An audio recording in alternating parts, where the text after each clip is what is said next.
Hello. This tutorial helps you use the FinxS Sales Competence Assessment Hiring Report, or SCA Hiring for short. It is designed to provide supporting information to hiring staff and managers. The SCA report is based on a questionnaire made up of 99 questions, taking about 30 minutes to complete. The results are generated as soon as the individual finishes and can be delivered directly into your inbox. The SCA questionnaire also generates the SCA development report. You can learn more about the SCA development report in its own separate video tutorial. The SCA hiring report is designed to be simple and intuitive. Training or certification are not required.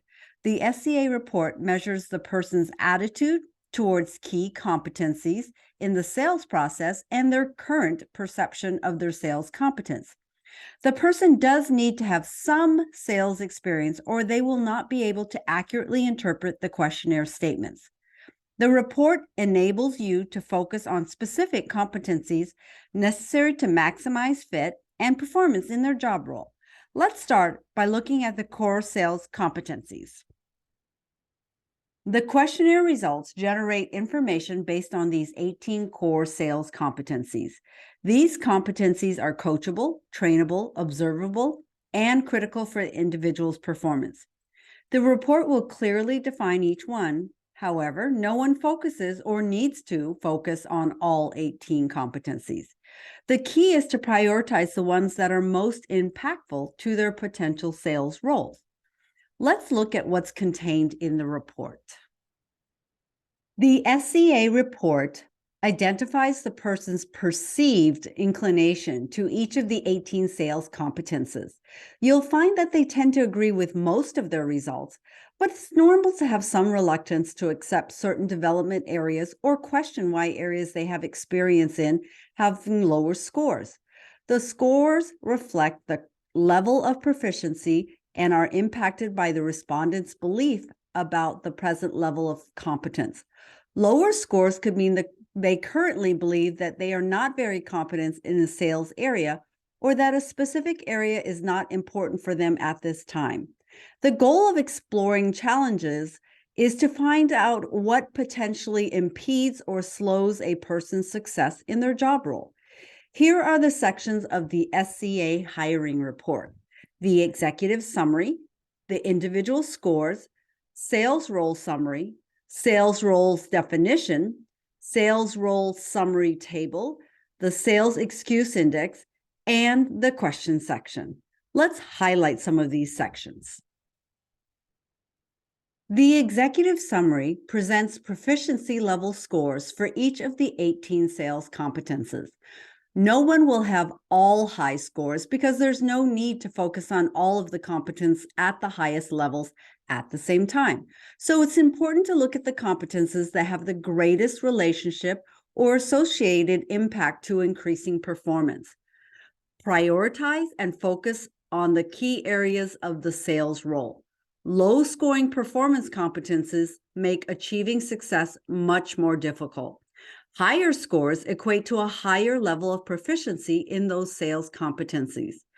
Competence scores can rise if they are developed or the person's focus changes. The individual scores section describes the meaning of a low or high score for each of the 18 sales competencies. The bar graph highlights the score and what the low or high score means. Next, let's look at how an individual sales roles are presented in the report. Each of the 8 sales roles have different responsibilities in the sales process. The report will describe each sales role. The sales role summary page calculates the person's percentage match to each sales role. The sales roles are then ranked in groups from highest to lowest. The top sales roles are presently the ones most comfortable for the person and create the best opportunities for success. Next are the sales roles, which are potential roles. These are the ones that are more challenging, but with effort and ongoing development could become a fit. And then the sales roles that are considered marginal roles are the ones that are most difficult for the participant, requiring significant improvements in multiple areas to become a fit.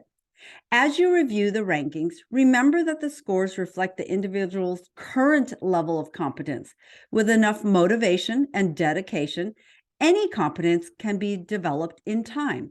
They have potential development in all of the 18 sales competence and sales roles. Each sales role is further presented in detailed information, which includes the individual score, shown again, the sales role definition, and its typical action. The implication of the sales roles are based on the three fundamental sales process variables: need, time, and relationship. The final section is a breakdown by match percentage for each of the 18 sales core competences within the sales role. Let's look at the sales revealer job role as an example. First, you see the definition of a sales revealer. Next are the actions for the sales revealer, which typically involve one sales call, quick and low risk decision, moderate pricing, single decision maker, uncomplicated offering, no further commitment by prospect. The sales revealer variables in the sales process include latent need, prospect is not aware of the need or want at the present time. It's a short sales cycle, which is the time prospect makes buying decision quickly. And then lastly is the relationship. It is a short relationship. The relationship does not continue after the initial sale. We'll take a look at the match percentage breakdown by competence in the match percentage summary table coming up next. The sales role summary table matches the 8 sales roles against the 18 core sales competencies. These scores are the same shown on the previous sales role definitions pages. The scores are defined as match or close match, which indicates the degree of skill for the competence aligning with the level of skill required for the sales role. Challenge indicates the degree of skill for the competence does not match, but close with the sales role to where the skill can be developed with minimal effort. Over focus indicates a high competence score where carrying out the activities associated with the competence are not as difficult. However, the respondent is giving more time and attention to the role than it requires, which is impairing their ability to perform the job role. Excessive indicates the competence score is much higher than the ideal score. The respondent prefers to overperform activities that are within their strength rather than focus on lower scores and having to spend time performing activities that would require additional development. Weakness indicates the skill level for this competence is clearly lower than the ideal score for the sales role. The person will have difficulties or avoid performing some activities that are necessary or a priority for the sales role. The total score again highlights a percentage match for the person to the job role at the bottom.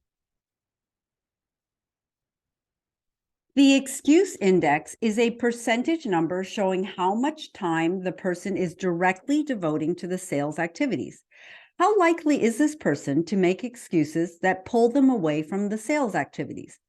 It's calculated by providing the person with possible choices that would lead to the avoidance of sales-related activities. The lower the score, the more likely they'll focus on current prospects and developing their business potential. They'll ignore non-sales activities and focus on actions that directly produce sales results. For example, a person with the excuse index of 11% spends about 11% of their time not selling and 80% spent on sales activities. This is an excellent score. The average is around 35%, and even then, the most successful salespeople have much lower scores. The higher the excuse index, the less motivation they have to sell. They're more likely to make excuses and prioritize other activities over selling. They may need to mentally prepare for selling, and it typically exhausts them. They are more likely to procrastinate and miss key sales opportunities. The questions section has sets of 3 questions per competence. As a hiring manager, you can use any of the questions for specific hiring situations. The questions are dependent on the person's score. Questions will change as scores change. For example, questions based on high competence scores will focus on reflecting about the actions that bring success, maintaining this high level of performance, and determining factors to maximize the competence to the next level. Questions based on lower scores will focus on reflecting on activities needed for the competence, defining current critical factors that prevent developing the competence, and determining actions to bring the competence to a higher level of performance. One final tip. While it may take some pre-work, prioritizing which job role or roles best match your current position will help you more quickly focus on the percentage match, as well as for familiar positions in the future. We do have additional resources, including job description definitions and sample reports on our Extended DIS FinxS VIP Client Resource Center site.